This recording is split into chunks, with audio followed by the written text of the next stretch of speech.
What's up, everybody? I'm inside Madison Square Garden. You see it? It's the day of the Eastern Conference Finals, Game 1, and this is what I like to entitle and call the day after. So, before anything, make sure you hit the subscribe button. Really appreciate the support. And follow me at G Brown Sports on Instagram as the original Gerald Brown on X. Definitely appreciate this love and the support, but definitely give us a follow on both fronts, on all three fronts, I should say, on YouTube as well as on Instagram as well as X. So I'm going to make this real quick because I know today is the day. New York City is bubbling. It is bubbling right now because the excitement, the anticipation that is ahead for Game 1 of the Eastern Conference Finals. And one thing I will say before I get into the Eastern Conference Finals, congratulations to SGA, Shai Gilgeous-Alexander of the Oklahoma City Thunder, two-time MVP, back-to-back, really says a lot. But I got to say, after Game 1, I picked the San Antonio Spurs to move on to the NBA Finals. I think that the Spurs will beat the Thunder in 6 games. And the reason why is not only the impact of Victor Wembanyama, but it's also their perimeter players. Not only they can defend, but they also are better scorers and creators of their shots. You know, yes, Game 1, Alex Caruso really stepped up when SGA had a tough shooting game. But nevertheless, you look at the fact that Dylan Harper, what he did on the defensive end as a rookie. You looked at the fact there's also Stephon Castle, Devin Vassell. They had guys, Keldon Johnson, guys that understand their roles and guys that were also able to create their own shots that were very productive. And, Victor Wembanyama, you better get him now.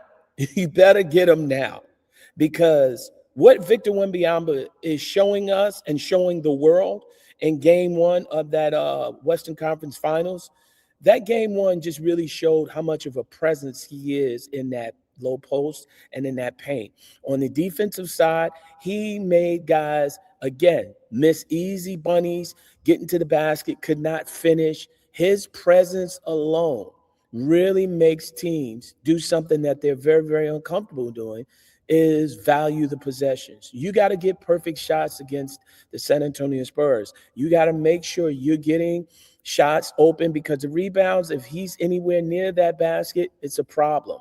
I will be definitely looking to see what type of adjustments Mark Dagnall makes in Game 2 in terms of defensively, how they're guarding Victor Wembanyama, because you saw in Game 1, they decided at times to use Alex Caruso, Lou Dort to really guard him. And I thought it was key essential that posed a problem somewhat for Wemby on the perimeter.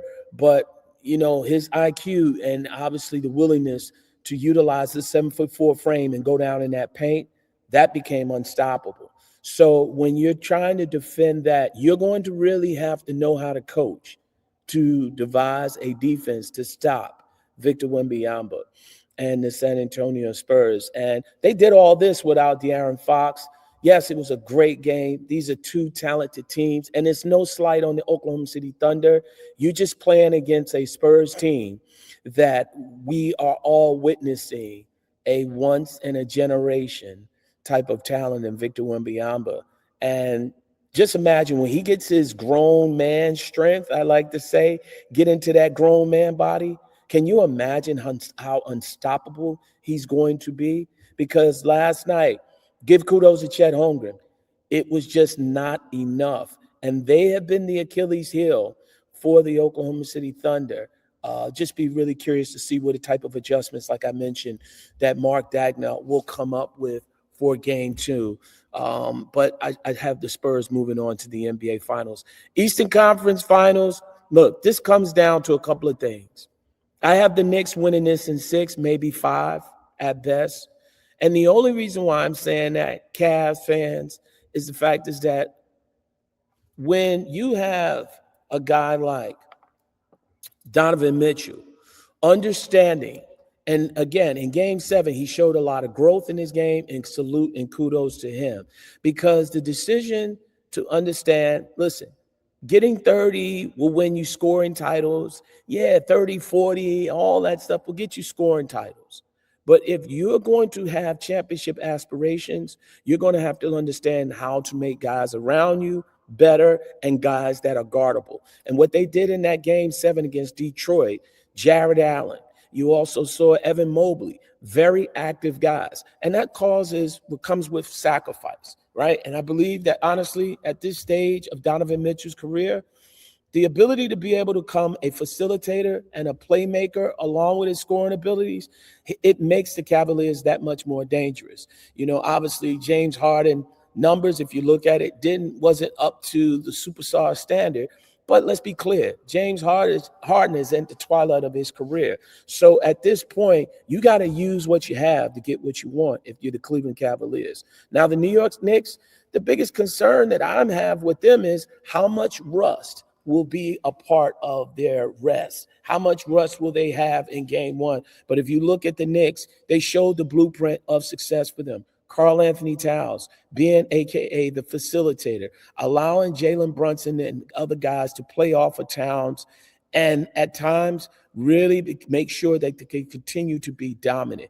OG Anunoby is going to be a huge factor in this series for the New York Knicks. And I'll be very curious to see how well the Knicks shoot from the perimeter after such a long layoff. But I got the Spurs moving on to the NBA Finals.